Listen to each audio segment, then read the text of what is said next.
Good morning, ladies and gentlemen. Happy Sunday. My name is Nemeka Onyeka Oderere. There are four factors of production: land, the human capital, the people, the equipment and machineries, AIs, robotic, and then capital fund. But of all these four factors of production, the greatest of them all, the greatest contributor to production and productivity, the people, the human capital. Let's go back to history. When we talk about Africans, Nigerians, when we talk about the fact that we are the greatest inhibitors of of progress and productivity in Africa, I say of a truth, we are. Look at Africa GDP, 1.3 billion people. Africa is the second biggest continent after Asia. Total GDP of the 1.3 billion people is $3.4 billion. Texas in the US has a GDP of $3.6 billion. Texas is more productive than the whole of Africa, 55, 56 countries in Africa put together. California is has twice bigger economy than that of Africa. Look at Nigeria. 220 million population estimate. Our GDP less than 200 billion naira. GDP per capita is just about less than $843. As at 1960, we had a better GDP than Singapore, than South Korea. That Singapore wasn't even in existence then. When we became independent, when the white man left us to have our self-rule, we had a GDP of $4.2 billion dollars. South Africa and South Korea, $3.9 billion. In 1970, our GDP was $12.3 billion. South Korea, $9.3 billion, approximately. In 1980, they caught up with us. As of today, 2025, February 9th, the South Korea economy is $1.7 trillion size. Nigeria economy is less than 200 billion. Look at Singapore. Singapore was kicked out of mainland Malaysia in 1965. The mainland Malaysians felt that Singapore was just a 721 square mile island waiting to be swallowed by the ocean. They had no natural resources, no nothing, no gold, no silver, no crude oil, no nothing. Singapore today imports sand to do shoreline embankment to protect themselves from being carried by the ocean. The mainland Malaysians felt that these guys were so useless. The strip of island was so useless that they kicked them out. They felt they would be a liability to them. They kicked them out. That was 1965. As at that time, literacy level in Singapore was 57%. The Singaporeans did not cry. Of course, they wept initially, but the people went to work. If you take our time to read the book written by Lee Kuan Yew, the father of Singapore, on how they translated from a third world economy to one that is rubbing shoulders with the rest of the world. Singaporeans can travel to any part of the world without visa. They don't even travel. What are they going to America or any other place to go and do? From such rejected state, the people buckled up under an outstanding leadership. Today, Singapore has a GDP of $564 billion nominal, $843 billion purchasing power PPP. Today, Singapore exports $514 billion worth of goods and commodities annually. Singapore imports $470 billion worth of goods annually. Today, the Singaporeans' GDP per capita is one of the highest among the top four. Life expectancy is almost about 78 to 84 years. Literacy level in Singapore is 98% from 57% in 1965. They prioritize education, they prioritize excellence, they prioritize merit, and they prioritize anti-corruption. Singapore was kicked out in 1965, 5 years after Nigeria became independent and took over leadership from the whites, from the colonial masters. What is different between Nigeria, Singapore, and South Korea? The people and government. And when we talk about government are the people. The truth is, the value of a people, the value system, the process system determines what goes in and what comes out. So when we talk about, oh, you know, I am an African, I'm a Nigerian, I'm black. But sometimes I begin to sit down and ask myself, is there anything wrong with our DNA? A majority of us, we like victimhood mentality, we like recrimination, we like blaming everybody but ourselves. Singapore did not sit down to lament and cry and wail and blame Malaysia and blame the Britishers that colonized them. Singapore buckled their belts. Look at where they are today. The difference between Singapore and Nigeria are the people. Singapore has no natural resources. Singapore has no gold. They have no crude oil. They have no tin. They have no nothing. Singapore, look at the blue economy of Singapore. $27 billion annually. We have a blue economy that brings nothing. Singaporean landmass is about 721 square miles. So their coastal waters are not even up to 10% of Nigerian 800-kilometer coastal waters. Nigeria can easily become the transshipment hub for the whole of Southern Africa. Nigerian blue economy can give us $35 billion alone.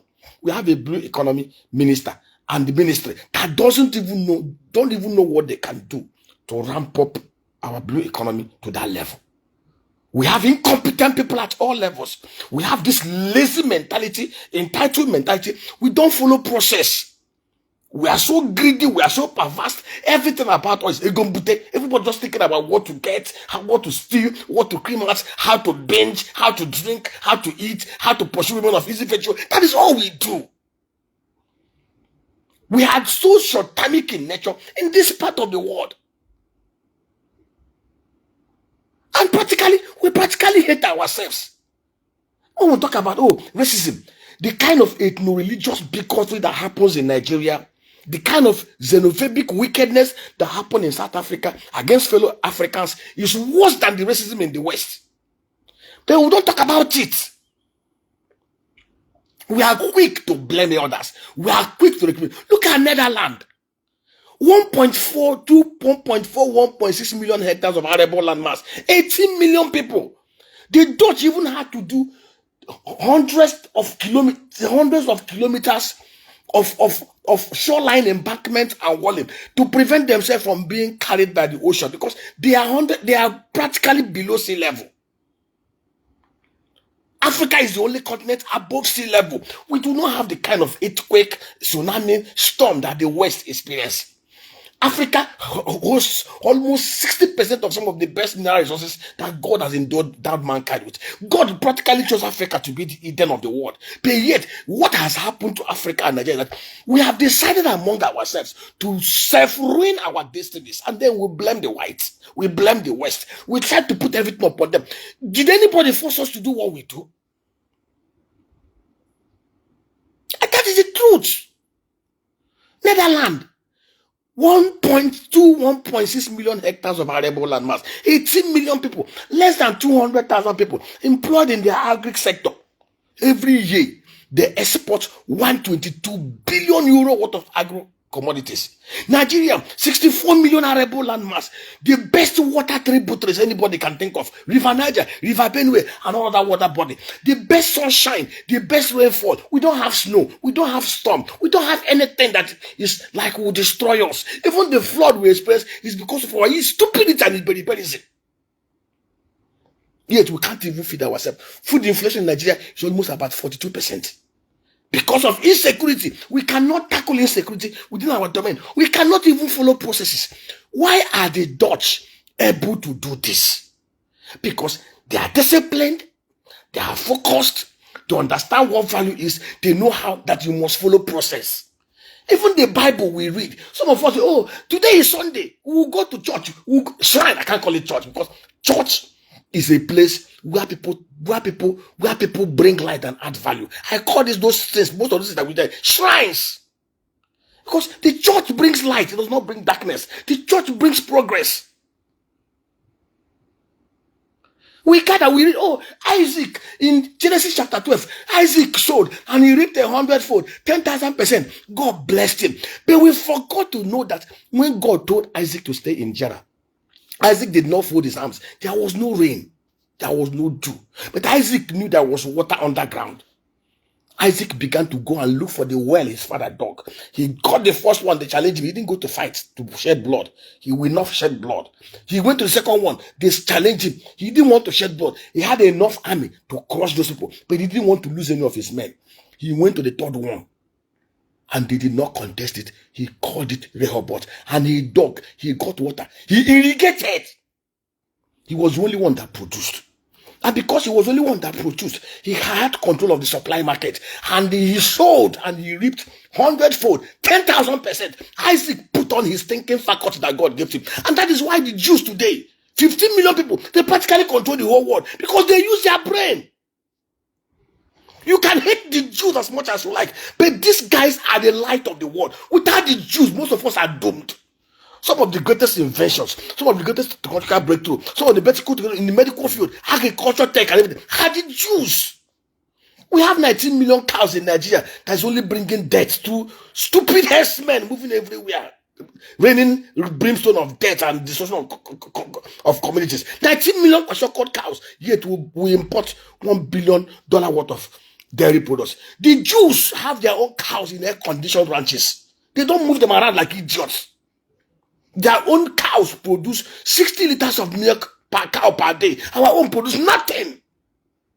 Look at the Dutch people, 1.6 million cows. From that sector alone, they employ 7,000 people and they generate almost $24 billion. Don't we think we always blame people because of our stupidity? Let me tell you. You see, it's very easy to recriminate. When I'm governor, you see these white farmers that we are saying, oh, the white farmers took 70% of the land in South Africa. We have 66. We have 6.6 million hectares of land in Sambisa. Rich vegetation that is being occupied by criminals, by Boko Haram, by ISWAP.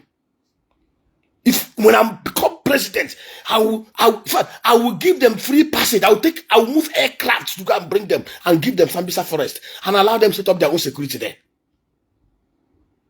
Those guys contribute $13.5 billion export revenue to South Africa. We have 70 million farmers. Over 64 million hectares of land. We export nothing. We can't even feed ourselves. And can't we think?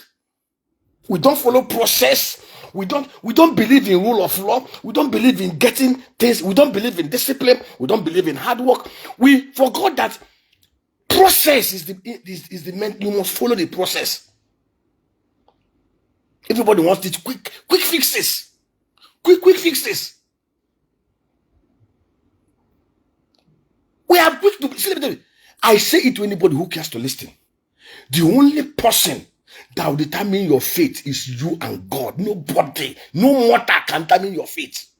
If today 60% of us in this country decide today we want to do it right, we want to follow process, we want to be disciplined, we want to get it right, we want to do it the right way, I can tell you, in the next 10 years, the whole world will clear up at the embassy to come to Nigeria.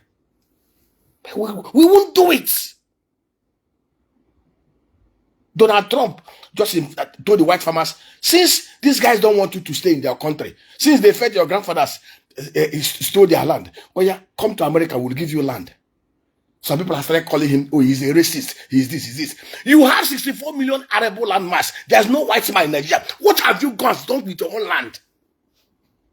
What have you guys done with your own land in Nigeria? There's no white man occupying any inch of our land. What have we done with our own land?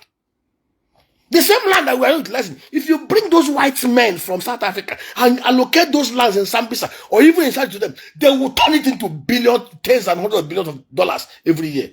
May God have mercy on us.